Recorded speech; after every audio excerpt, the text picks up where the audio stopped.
Hello there, friends and neighbors. Thanks for coming back to my channel once again. This is me, Stella Hendricks, and I'm here with another super exciting Playboy review. Today's is extra cool because we are doing the tribute to Anna Nicole Smith. This is May 2007, smack dab in the middle of the Girls Next Door phenomenon, which is my fave, and it's probably what brought a lot of you girls here. So Anna Nicole Smith, I super love her. I think this is a really pretty picture of her. The only thing that really I was not in love with about Anna Nicole Smith, besides like normal things, we're all human, was the imitating of Marilyn Monroe. I always thought that was so weird. There's that old saying that it's best to be the first-rate version of yourself rather than a second-rate version of anybody else. Pardon me. And I completely agree with that. And I think that Anna Nicole felt like she had to not be herself, and she had to be like the best imitation of Marilyn Monroe that she could be. And she was so much better when she was just herself. So I'm sure we'll talk tons and tons about her because there's a whole tribute in here to read. But going along with the Marilyn theme, even that shot right there, very similar to one of those famous photo shoots that Marilyn did down by the beach. I want to be the new Marilyn Monroe, Anna Nicole, then Vicki Smith, told us during her Playmate shoot in 1992. 15 years later, her tragic passing has drawn comparisons to Norma Jean's sudden departure. To pay homage to the voluptuous beauty from Texas, we are running her most stunning shots, accompanied by Remembering Anna, in which Playboy staffers share with Kevin Cook their memories of her. So I'll read a good bit of that when we get to it. This picture definitely is Marilyn Monroe-esque, but ladies out there, it's amazing to idolize Marilyn Monroe and to think about, what beautiful things we appreciate about her, or might even find similar in ourselves. But don't try to be Marilyn Monroe, be you. Marilyn Monroe wasn't trying to be like Jean Harlow. She was just being herself, right? So, usually I put these stickies on here and then I can just peel them right off, but I think these are a little more hardcore than the ones I'm used to using. Oh dear, I hope I don't damage this. I'm kind of learning as I go, so if I rip another magazine on camera, I hope that you will all forgive me. Do you guys remember The Sopranos? I love The Sopranos. I love them. I really like Tony Soprano as a character and the guy who plays him because he reminds me a lot of my grandfather, who I called Papa. He was a very interesting guy. He definitely had bipolar, but we didn't know about those things back in the day so much. And he could be like the most patriarchal in a good way, like the big daddy, papa, protector, provider, wise leader of the family. Oh, he 100% could be that. But then he could be the scariest, meanest, patriarchal in all the worst ways kind of guy too. But he always, kind of commanded respect of the family. And when I watch this show, that character in many ways reminds me of my grandpa. I love it. Also, I just love like mafia stuff in general. So, okay, first I'll let you see the pictures. And then I will read the interesting bits. Can you see?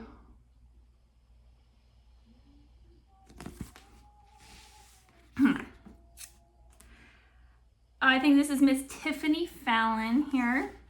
Hef's unveiling of the Playboy Legacy Collection at Republic in LA brought out some of the most legendary members of the Playmate sorority, including Playmate of the Year 2005 Tiffany Fallon and Miss February 1990 Pamela Anderson. I love Pamela Anderson too. For some reason I tend to forget her when I think of the famous Playboy blondes. I forget Pam. I don't know why. I feel bad. Oh, and down here, I love these iconic Playboy bunny suits. Cute. My fave. Is that Donald Trump? That is Donald Trump. Oh, and Sarah Underwood. Oh, she's tiny compared to these other girls. Look how tall Ivanka is. Okay, politics aside, I don't even care. You media out there have done Melania and Ivanka so dirty. They're so gorgeous. 100% deserve to be on the cover of Vogue. Miss Melania over here, an immigrant. Oh my God, I love her. I love her. I don't even care about politics. I'm not talking about politics. I'm talking about Melania and fabulousness. Okay. Oh, there's more on the other side. This part is really cool because it's got most of the sightings of the girls next door.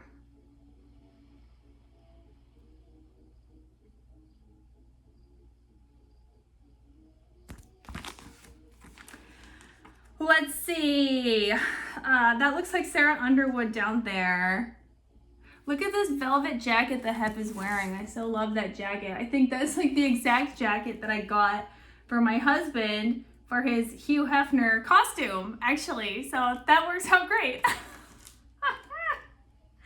Ron Jeremy, oh my gosh. Okay, part of me is mystified by Ron Jeremy and part of me is like grossed out. Like, why is he the most famous porn star? Gross. But also I feel like what an interesting life he's had. If you could like get inside his head and meet all the people he's met, because he's met all like the glittery side of Hollywood and also like the shady side of Hollywood, and that just seemed so interesting. How interesting, right? And oh, there's some painted girls. I wanted to point them out because this is 2007. And soon I'm coming out with my Jasmine Fior video, and she was really active in 1997, in 2007, and she did a lot of painted stuff up at the mansion. Oh, the girls, and Holly's wearing one of my fave dresses. Gorgeousness. Okay. How exciting. Why am I getting so hot right now, friends? Having hot flashes. No. Okay. Oh, I wanted to show you this advertisement that I love because I'm obsessed with the Playboy Club and I'm obsessed with Las Vegas. And life is so cruel that all of this was going on when I was a Mormon missionary. You know where I was? Instead of, playing blackjack in a bunny suit in Las Vegas, you know where I was? I was in the Mormon Trail Center teaching people about Jesus Christ, which, whatever. I'll trade out the bunny suit for my name tag. Good Lord. Oh, wait, I gotta get these off of here. I could probably reuse these. They're kind of hardier and they're prettier. Like the other ones, it just feels like, trash, gross. But yeah, I talked about that. Okay. Keep it a-moving, girlfriend. Okay, this is so interesting. I think, again, this is Tiffany Fallon in the ad. For anyone who collects Playboy back issues and memorabilia, like yours truly, we hereby present the be-all, end-all bunny package for the ages, the Playboy Legacy Collection Gold Edition. At $75,000, it's not cheap. Wait, this is what they were talking about before, huh? Yeah.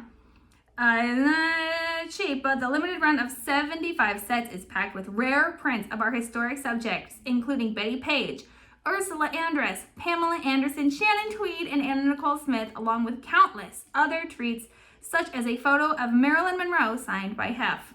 Oh, by Hef? Well, I guess that's better than no one. The handsome, polished Terry Wood box also holds tickets for two Playboy's Fantasy Becomes Reality Party in the mansion in July. Oh my God, that would be legit. I wish I was there. Oh yeah, I also wanted to show this advertisement. It's a little bit like vanilla, this advertisement, but it's perfect for Playboy at the time because nowadays they're much better. They have cute stuff. But at the time, Playboy had a problem with having only the most basic designs and the most boring designs. There was nothing innovative or clever. It was only just like, blah. Even the costumes were kind of cheap. Nowadays they are a lot better with it. I have to confess. And it wasn't terrible at the time. I just thought it needed a little pizzazz. You know what it needed? A little bit more of a woman's touch is what it needed. Okay, so in all of our articles, all of our reviews, we have to be serious for just 1 minute because we also talk about important things in Playboy. And one reason that is important to me, so, okay, small tangent, and then we're going to talk about this. Recently I discovered that 2 of my cousins, my male cousins, they have YouTube channels where they talk about their religious beliefs. One of them is still a devout Mormon, and the other one is ex-Mormon. I think he identifies as atheist, and they have very different views, but they just sort of talk about their viewpoint on things. And I was watching both of them, and one of my cousins I don't super agree with, and the other one I thought he was pretty right on. And after I watched their channels, I felt so bad, like, ugh, here are my cousins doing important and intelligent things, and what am I doing gallivanting with all my delightful, Barbies? But then I thought, no, that's not quite fair.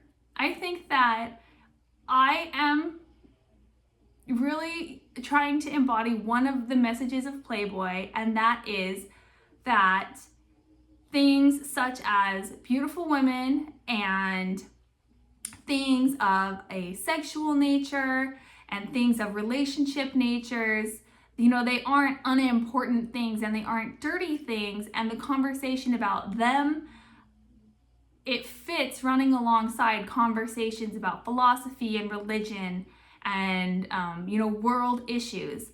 And these world issues really affect particularly women.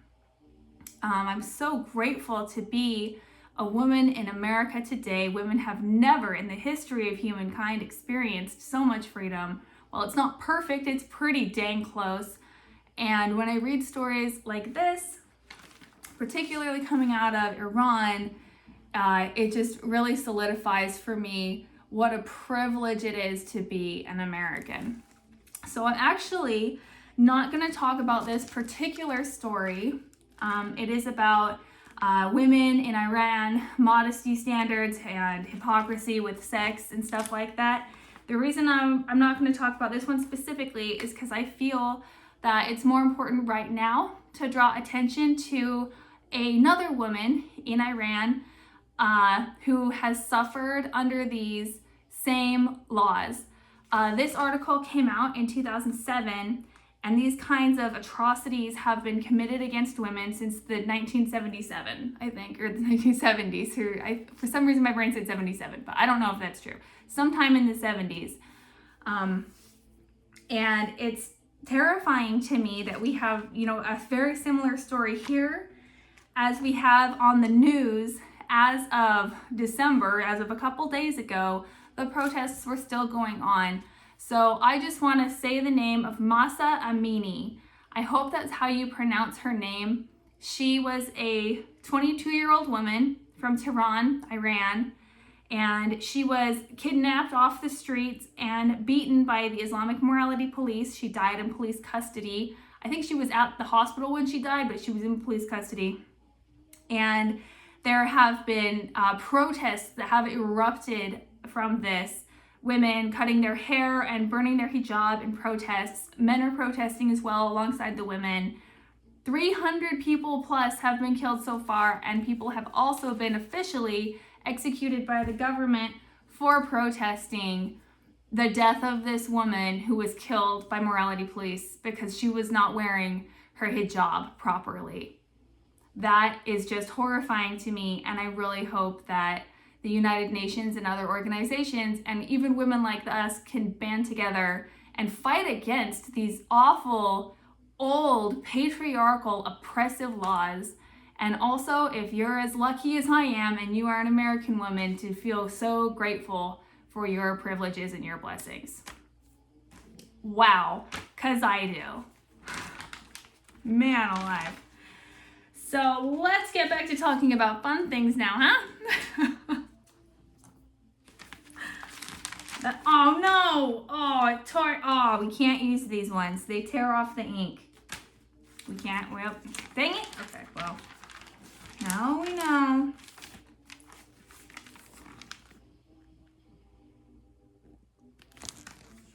The civilization on our planet isn't nearly as advanced as yours. We actually celebrate sex and consider violence obscene. Obviously, that should be opposite. And that's literally what I so advocate for. It's so funny to me. I had some guy on the internet say something to me like, oh, that you don't think that's immoral, you have no morals. And there's another wonderful quote that says something like, some people think me crass because I assign no moral value to, say, swear words or nudity, but I am very offended by heartlessness. I am offended by cruelty and, these other things that I think it is profoundly telling the things that people find profane. So yeah, I might say, a couple curse words, and I absolutely will show off my body. That is a hurtful thing beyond, the viciousness we see in society. What's really obscene? What's really bad here? Is it violence or is it sex? At least sex can be something lovely. Violence very rarely has a good outcome for anyone. I always thought it was so strange that women are told that we're selling our bodies when we're strippers. I got that all the time. You're selling your body. But these people who go down into the coal mines and they get cancer in their lungs, they're not selling their body. I'm not saying that's a bad thing to do at all. I'm just saying that it's clearly that same sacrifice of body. I personally know people who have done surrogacy for couples who are unable to conceive. That is not selling your body, but dancing on a stage is. If that's not selling your body, I used to, when I was in college, I would go down and donate plasma, but it wasn't really donating because they would give you like $20, some paltry amount, but when you're poor, you're poor. And so I would go down there and literally sell my blood. I was literally selling my body, and there is no moral stigma attached to that whatsoever. But getting up on a stage and dancing and showing off your beauty and your sexuality is considered selling your body or selling your soul even sometimes. It is astonishing to me how people think that women's entire identity and self is caught up in their sexuality. And if they sell their sexuality, they sell their very essence. That is wild to me. That is some wild patriarchal thinking to my mindset. Ugh, man alive. These stickers. Now we're getting to the really good part. Remembering Anna. I love this one.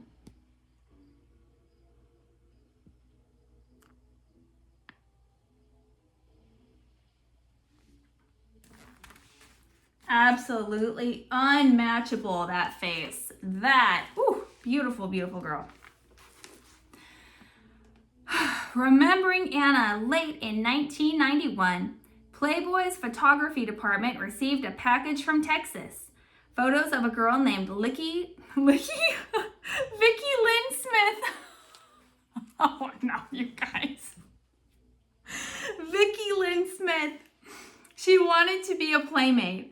The magazine's photographers and editors, who get about 1,000 such submissions a year, were impressed enough to fly her to Los Angeles for a test shoot.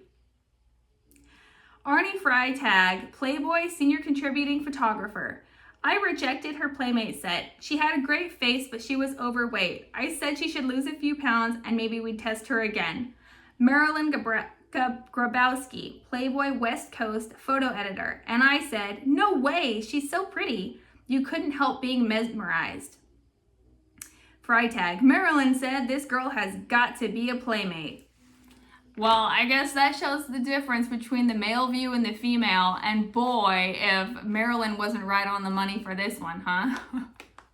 Also, in these sets, she's overweight. She looked overweight, Arnie. Oh my gosh. Friends, I look so pink right now. I gotta open the window, okay? It's getting too hot in here for some reason.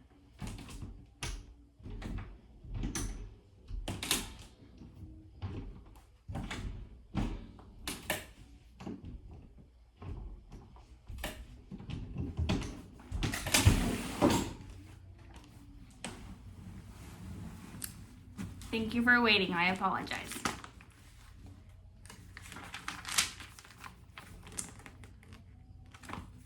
I'll let you just see these pictures.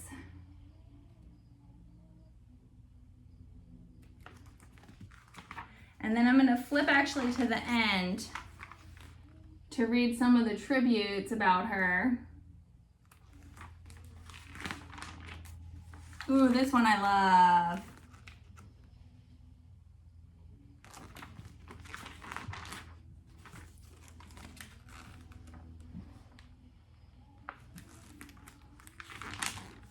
Okay, so I think it's on 132, yes. All right. So there's no pictures back here, sorry, just reading.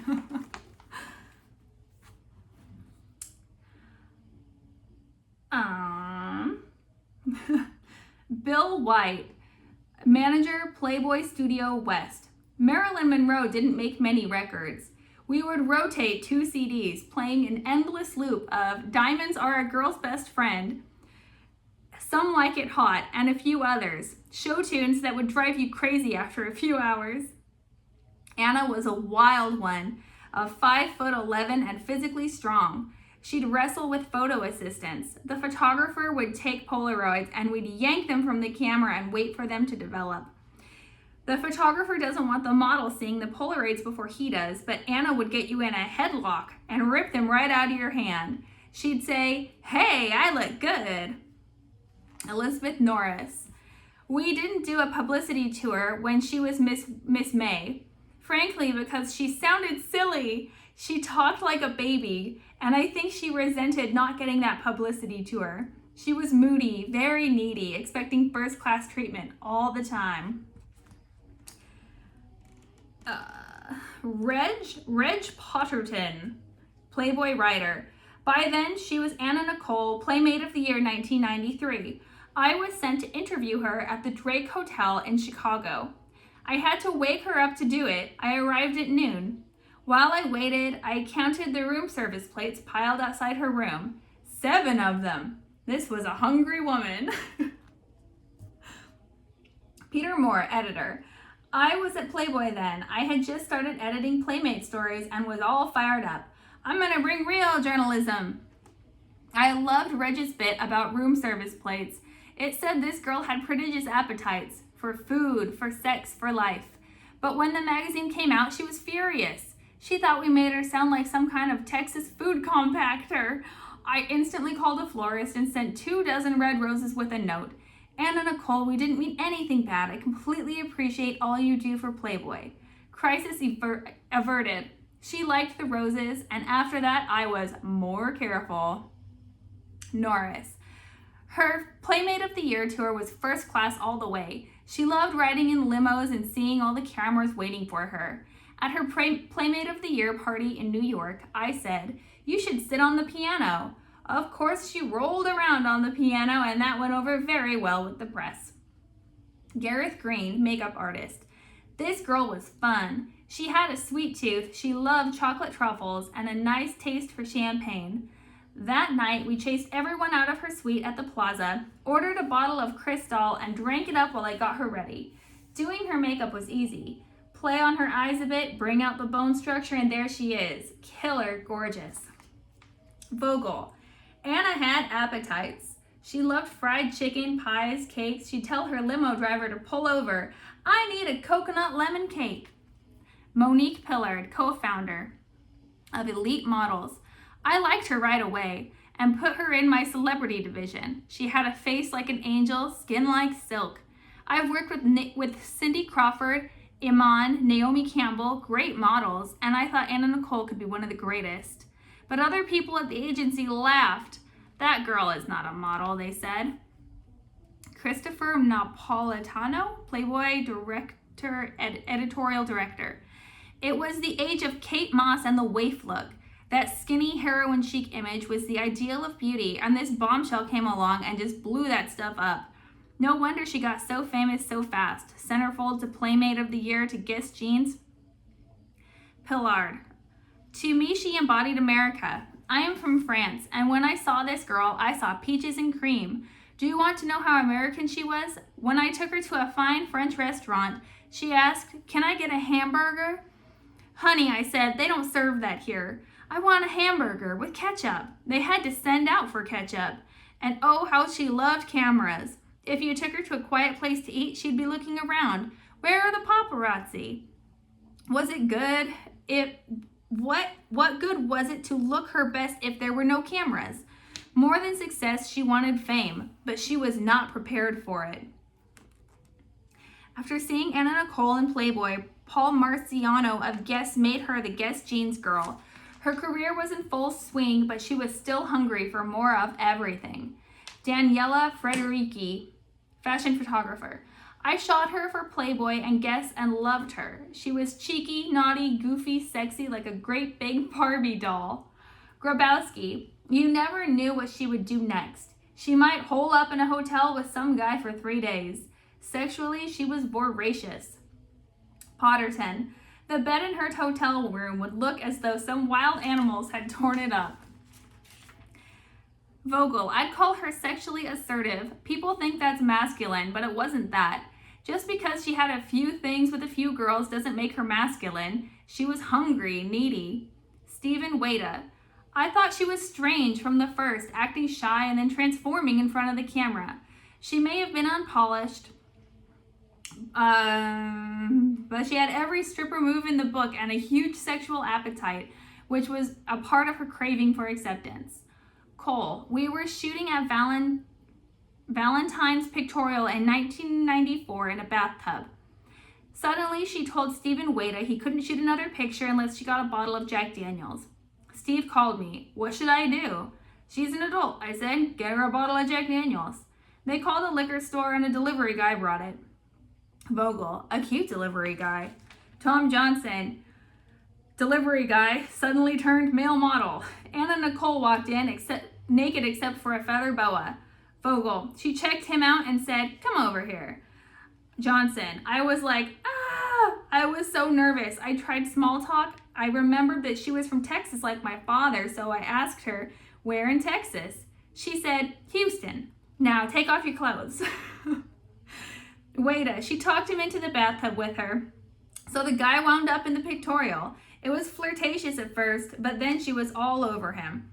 Cole. I don't think they were acting either. It was pretty real. Soon, the 26-year-old Playmate married J. Howard Marshall II, 89, an oil billionaire she'd met in her stripper days. Apparently, they had never actually lived together. Green. I know for a fact that Anna loved her husband, old as he was. She called him every day. Vogel. Every day, 5 p.m., she would go to the model's lounge, a room off the studio with a couch and phone, and call him. They would talk for a few minutes, and you could tell that she was sweet on him. Green. She had a nickname for him. She'd call him Peepaw. I love my Peepaw. Wada. We all heard her calling Howard Marshall, doing that baby talk of hers, but she didn't always talk that way. She talked to me in a normal voice. Pillard. She met me one day draped in a sable coat and what I thought was costume jewelry, earrings, necklace, bracelets, but it wasn't. She said that she'd been shopping. Hello, ma'am, she said. She always called me ma'am. Look, ma'am, I just spent a couple $1 million.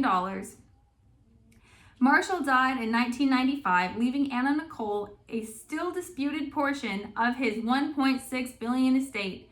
Now an international celebrity, she was more mercurial than ever. I was getting her good money, booking her on modeling jobs for $50,000 a day, but she didn't want to work. Ma'am, I can't go to Dubai, she said. My passport's expired. Did you ever hear of a world-class model who can't keep her passport in order? After that, I didn't work with her. She was already on prescription drugs for the pain in her back. Be careful about drugs, I said. Vocal. With more success came more indulgence. Her ego grew and she started to believe she was a major star. Here was somebody who wasn't educated or sophisticated. How could she handle it all? Everybody kissing your ass. You don't know who to trust and it spins out of control. Like a tornado, it picked her up and carried her away. White. Even early in the day, she'd need a glass of wine to loosen up. She was usually a little tipsy. Grabowski. She would finish a bottle of champagne and ask for another. She denied she was on drugs, but everyone knew. Vogel. You couldn't help her. You couldn't take her to Alcoholics Anonymous or even suggest she had a problem because she'd cut you out of her life. Green. Prescription drugs and alcohol. That's what got her off her track. But she had her good times. I was with her in LA when she was shooting that movie, Naked Gun 33 1/3. We were driving around in a pickup truck with Daniel, her son, a great kid she loved to death. He was 7 or 8 years old then. Grabowski. She was so proud of Daniel. He was gorgeous, like a young John Bon Jovi. Green. She said, guess who's going to rent Marilyn Monroe's house? And Daniel said, Mommy, I don't want to live there. That's scary. Rent the place, I said. Throw a party. Get it out of your system. But don't live there. You're too obsessed with Marilyn. You'll end up like she did.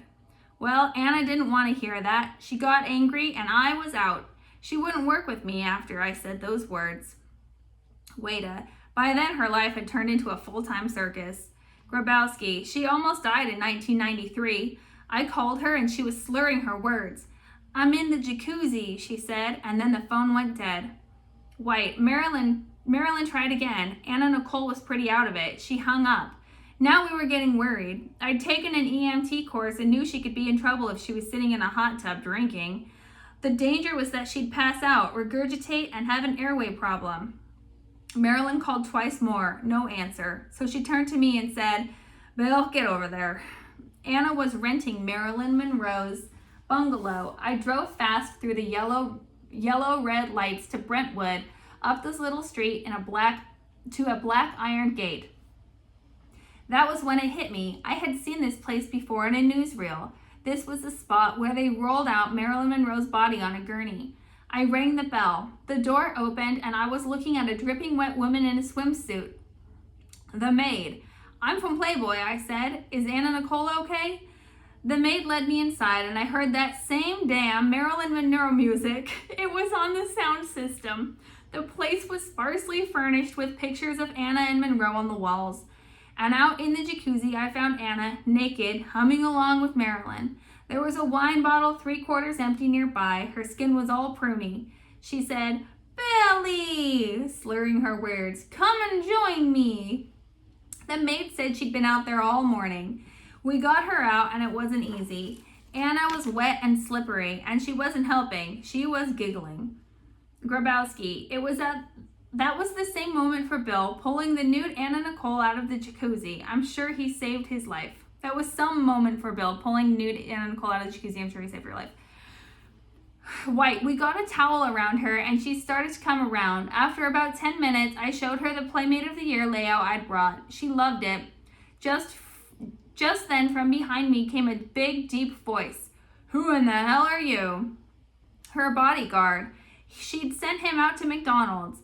He dropped off these 2 huge McDonald's bags and escorted me out, and I heard Anna say, bye, Billy. That day scared her. Anna stayed sober after that, scared sober, for a while. Grabowski. She had her good qualities. She adored Daniel, and she dreamed of having a daughter, too, a little girl of her own. From the time she was in her 20s, she'd had a hope chest. She'd buy clothes for the baby girl she hoped to have, to the point where I think she'd joke to buy a house to store all of those little girl clothes. I have a hope chest too. And I actually have little girl clothes in it. Although I don't think I'm gonna actually have any children, I was kind of preparing for it at one point in my life. And I do have very good taste in children's clothing, if I may say.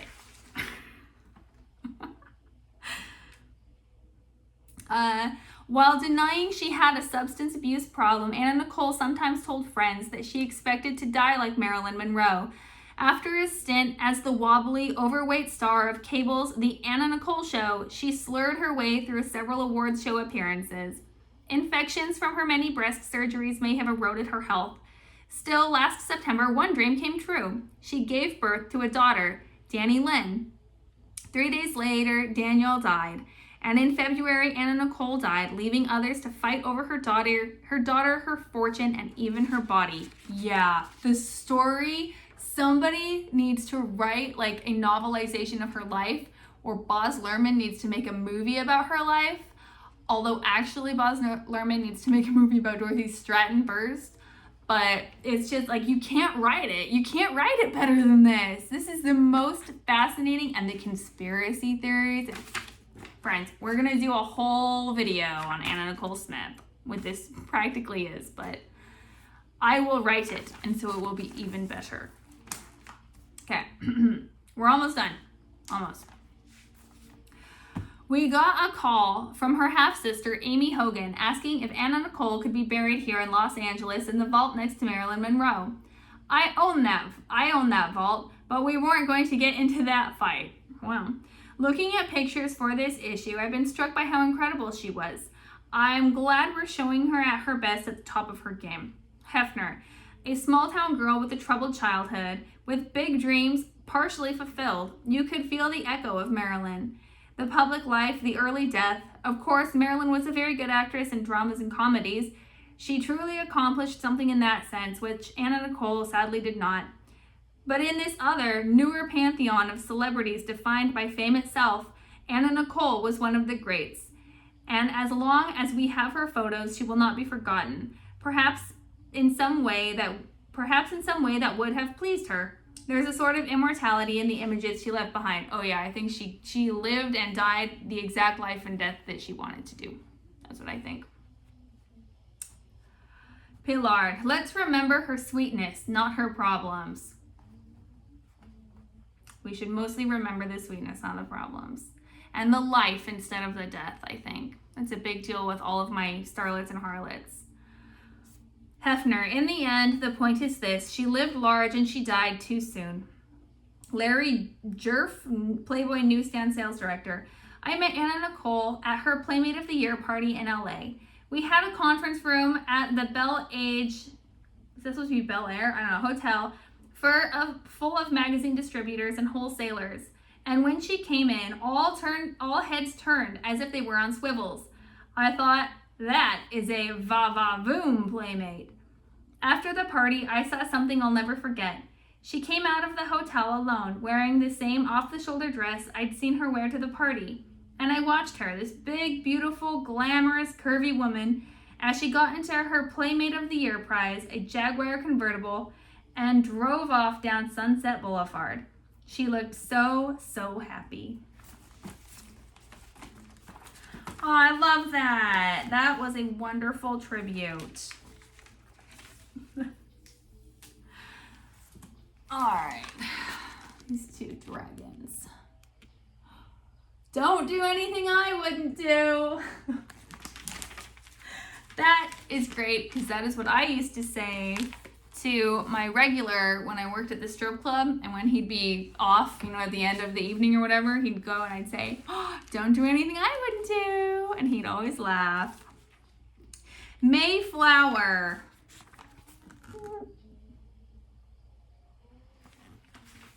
Thank Howard Stern for bringing us this spring blossom. Okay, I know it's confusing, but it's not the Howard Stern who was Anna Nicole's lawyer. This is the Howard Stern who is the very kind of gross shock jock, I think they call him. He has like a podcast or something, and people talk to him. Anyway, the reason this is particularly interesting is because I know that Jasmine Fior also was a model for Howard Stern, or for the Howard Stern show.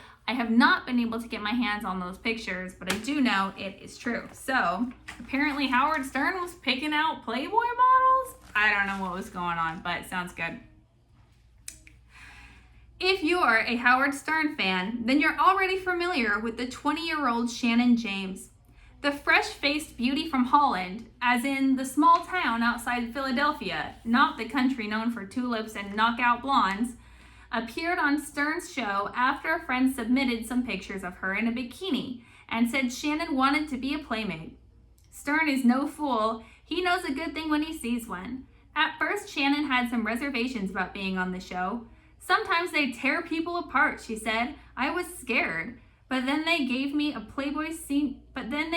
me Playboy senior photo editor Kevin Kuster was going to be there. So I had to take the chance. And it paid off in spades. Everyone adored Shannon. I mentioned I wanted to get my chest done, she said, and Howard said not to, that I had perfect breasts. Oh, she totally does. This isn't the first time our favorite shock jock has helped a young woman fulfill her playmate dreams. Stern brought Jillian Grace to our attention, and she became Miss March 2005. As for Shannon, she is indeed a well-rounded woman. She says her education is her top priority. She's working on her bachelor's degree in marketing and is considering a career in pharmaceutical sales. Her disposition is as warm as her smile is bright, and she describes herself as a good girl with a wild side. I'm such a nerd, she tells us. I love to cuddle up with a good book, and I have a huge collection of poetry I've written. At the same time, I'm always game for staying up until 4 o'clock in the morning or going to a party with my girlfriends in Old City in Philly, where we attract a good amount of attention. Aw, she writes poetry that's just like Dorothy Stratton and myself. I write terrible poetry that I love, and so did Dorothy Stratton. Well, maybe hers was good. I don't know. Maybe mine is good. I don't know. I just like to write it. In front of the camera, Shannon has no inhibitions. I've always been comfortable with my sexuality and my body, she says. Half my sorority sisters run around naked, so there's no time to be shy. And her romantic life, says the magnificent Miss May, I've been both the committed girlfriend and the serial kisser, making out with the world. I'm sure the world is very grateful. Beautiful, beautiful girl.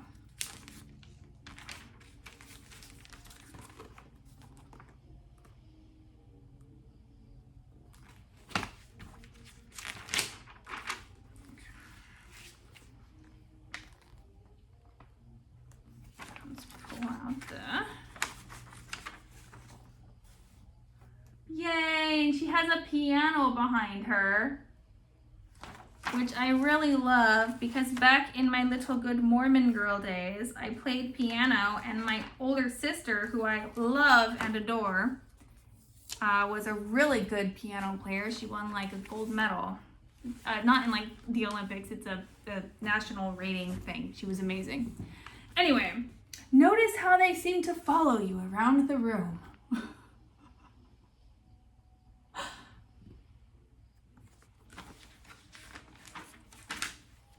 All right, here's the last thing.